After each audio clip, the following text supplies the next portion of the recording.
마음의 신비 9장 마음속에 대한 보충 설명. 상당히 긴 내용인데 쭉 읽어보겠습니다. 숨 공부를 처음 시작하다 보면 앉아 있는 것이 부담스럽기도 할 것이다. 매사에 있어서 새로운 것을 시도할 때는 변화에 적응하기 위해서 담대하고 적극적으로 자기 자신을 정리하는 기간이 필요하다. 숨을 통해서 얻게 되는 쉼이라고 하는 것은 손끝만이라도 붙잡게 되면 그것이 확실한 동기가 되어 이내 친숙해질 수 있습니다. 이렇게 시작해서 알면 알수록 새록새록 깊어지는 오묘함이 새로운 인생의 장을 친밀하게 열어줄 것입니다. 좋은 벗은 빨리 사귈수록 이로움이 더하는 법입니다. 더욱이 숨이라는 벗을 사김에 있어서는 망설임이나 소홀히 대함이 없어야 할 것입니다. 몸숨은 내용에 있어서 기독교적인 교리와 맥락을 같이 하는 대상적 집중입니다. 이 단계를 거치면서 발생되는 의문점은 마음숨 단계에 들어서게 되면 자연스럽게 정리가 될 것입니다. 이미 강조하여 밝힌 바와 같이 마음은 엄연한 물리적 실체라고 인식하는 것이 매우 중요합니다. 이에 관한 과학적인 접근을 통해서 일반인들이 쉽게 이해할 수 있도록 설명해 놓은 책이 우주심과 물리학, 정신세계사에서 출판한 책인데, 여기에서 마음은 과학적, 물리적인 실체라고 밝혀놓고 있습니다.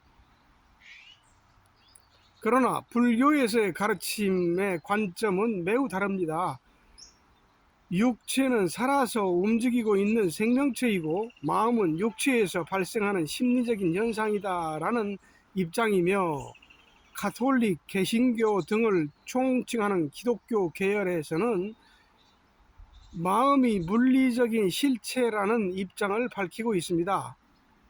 그리스도의 어원은 버머, 산스크리트어에서 나온 말입니다.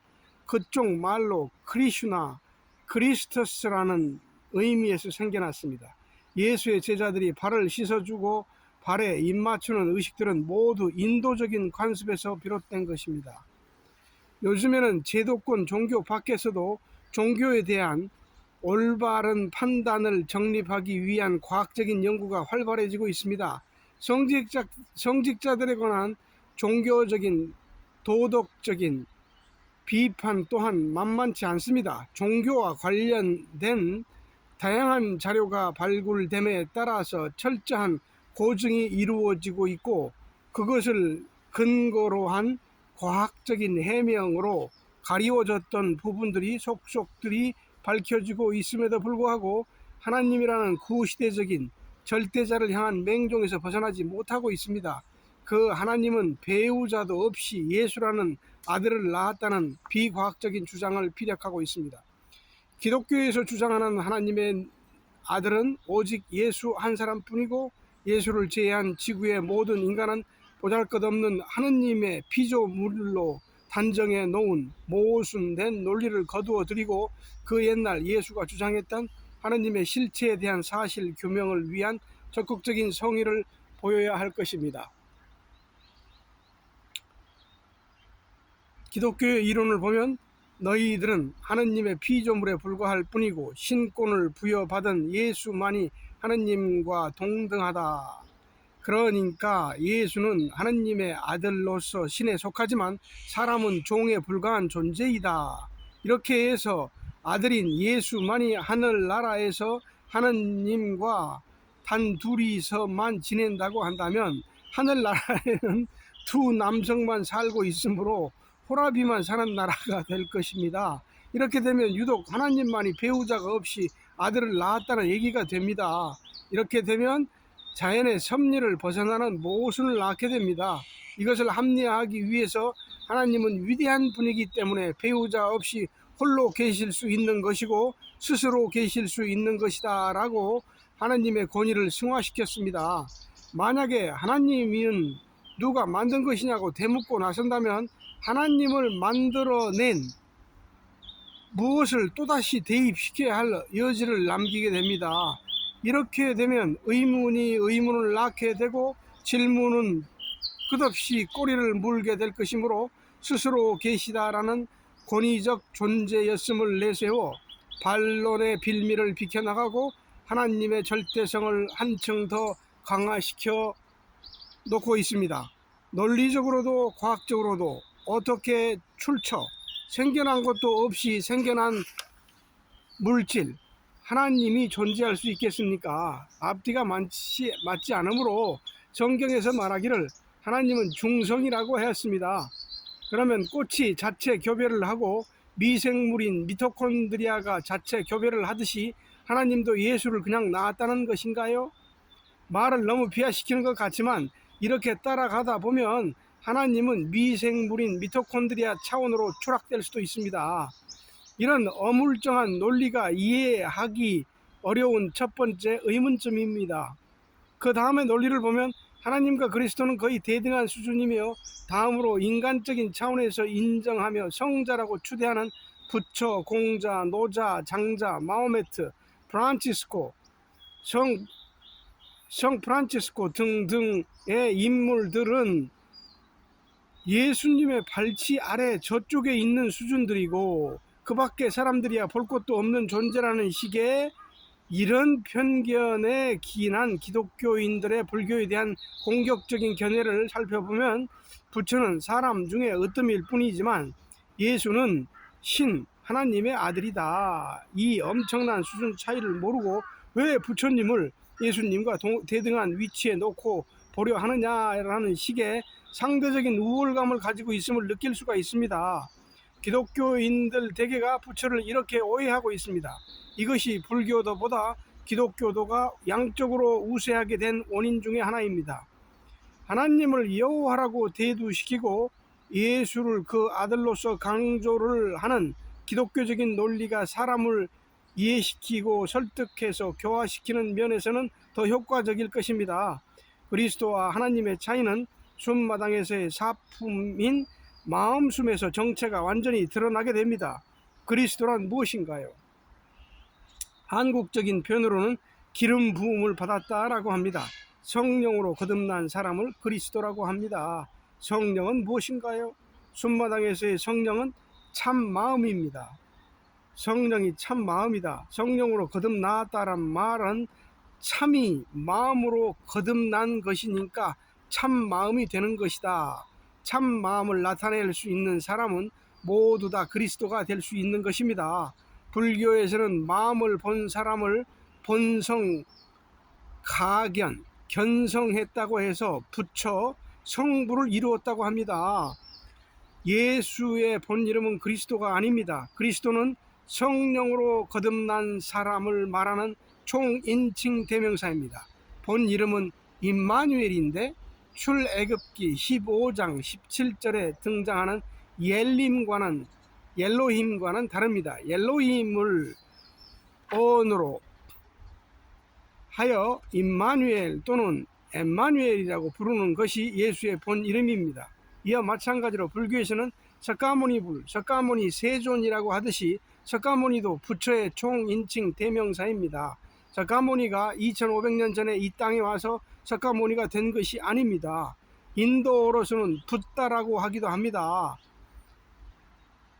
석가모니 부처가 나오기 전에도 석가모니 부처가 있었고 지금까지도 많은 부처가 탄생되어 왔습니다. 그리스도라는 말이 기독교적 깨달음을 상징하고 기름 부음 받은 자의 대명사로 쓰이듯이 석가모니 부처도 깨달은 견성하는 자의 대명사로 쓰이고 있습니다. 엠마누엘 그리스도 역시 예수 탄생 이전이나 이후에라도 기름 부음을 받은 자라면 누구에게나 쓸 수 있는 말입니다.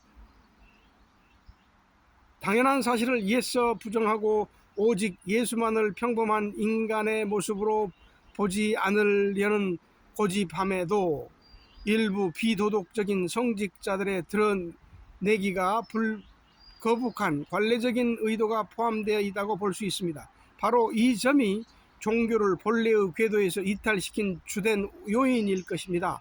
엄밀히 해석하면 기독교에서 가르치고 있는 하나님과 성령이라는 의미는 조금 다릅니다.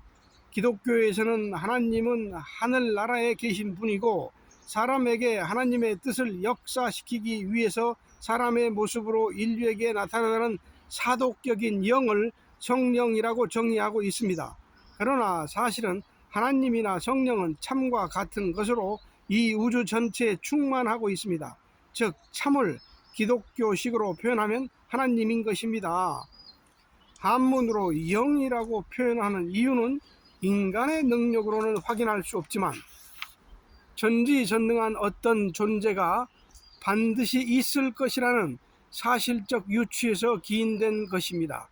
영이라고 하는 것은 영역의 개념으로서 신의 영역을 뜻합니다. 그래서 신이나 영이나 원래의 본뜻은 같은 것입니다. 정리하자면 참이 신이고 신이 영이고 영이 하나님입니다. 성령으로 거듭났다고 하는 뜻을 풀이해보면 광대무변한 하나님의 존재는 전 우주의 공간에 펼쳐져 있고 안 계신 곳이 없이 충만하여 있으므로 사람의 마음이 원래의 밝은 상태를 되찾게 되면 마음 안에서 하나님의 능력이 작용하게 되는데 이것을 가리켜 성령이 나타났다고 하는 것입니다. 이렇게 밝혀진 마음 안에 성령이 나타나는 것을 성령으로 거듭났다라고 합니다. 사람의 마음 안에 나타났다고 하는 성령을 숨영어로 하면 참마음이 나타났다라고 합니다. 정리하자면 참마음이 성령이요 그리스도입니다. 성령이란 하나님이 사람의 마음에 나타나서 인격화된 상태이므로 사람이 혼미한 마음을 스스로 정화시키고 바로잡으면 누구나 그리스도, 성령이 될 수 있습니다. 바로 이 점에 대해서 성직자들이 올바른 가르침을 주지 못하고 있기 때문에 인류가 영적인 불구자가 되어 고귀한 품성을 장악하고 있는 것입니다. 이러한 오류로 인하여 그야말로 참다운 지성적 가르침을 갈구하는 영혼들이 의미 없는 몸부림 속에서 영적으로 방황하는 일이 끊이지 않고 있습니다. 이 책임을 누구에게 물을 것인가요? 결국 인류 개개인 스스로가 감당하고 책임져야 할 수밖에 없습니다. 그릇된 종교적 관념을 직시하고 사람의 주체인 마음 밝히는 공부에 눈 떠야 할 것입니다. 가까운 장래의 마음이라고 하는 전혀 생소했던 분야가 과학의 능력으로 물리적인 실체임이 밝혀지면 사람은 누구나 마음 밝힘을 통해서 성령이 그리스도가 나타날 수 있음을 확인할 수 있게 될 것입니다. 성경을 통해서 예언되고 있는 재림 예수설의 등장설에 관해서 말해 보겠습니다.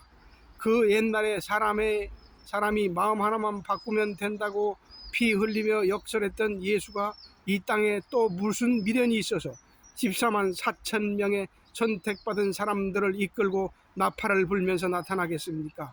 고도로 발달된 지능지수와 문명을 가지고 있는 현대인들에게 미개인들을 현혹시켰던 샤머니즘적인 이야기가 자연스럽게 수용되어지고 있다는 사실이 당혹스러울 뿐입니다.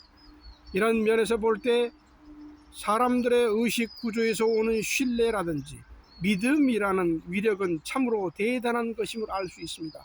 이러한 의식의 패턴을 그야말로 순수하게 올바르게 정화시키고자 하는 마음 공부에 기울여 왔다면 종교의 업적은 길이길이 표상이 되고 인류는 피안의 보금자리에서 행복에 겨운 모습이 되어 있을 것입니다. 기독교인들이 갈망에 맞이하는 기적같은 재림 예수의 출현의 올바른 의미는 그 옛날의 예수가 새로운 모습으로 다시 나타나는 것이 아니고 이미 다가와서 존재하고 있는 예수를 말하는 것입니다. 예수는 이미 재림해서 와 있습니다. 하나님을 성경에서 어떻게 등장시키고 있습니까? 하나님은 이미 우리 안에 좌정하고 계시다라고 명시하고 있습니다. 하나님은 이미 와 있듯이 예수님도 이미 와서 좌정하고 계십니다.